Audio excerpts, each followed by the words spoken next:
Sinantol or sinantulan na gusto mo?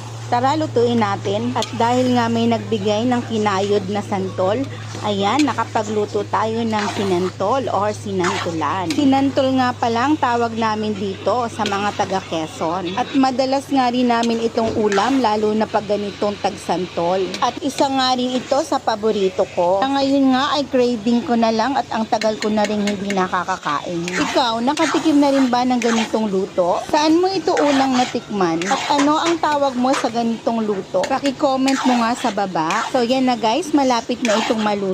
Ang sekreto nga pala ng masarap na sinantol ay yung maraming gata ng nyog. Yung tipong nagmamantika. At syempre yung maraming shrimps and crabs. Nilagyan nga rin ito ng pork para mas lalong masarap. Wala nga kaming nabiling crabs, kaya yan na lang ang nilagay namin. Mas masarap nga lalo kung meron, lalo na yung maraming aligi. Nako, siguradong taob ang isang kalderong kanin. At di ka talaga makakapag-diet.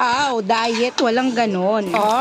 So yun guys, paano ba yan? Malapit nang maluto. Na-excite na talaga akong kumain. Ready na ako guys. Thanks for watching.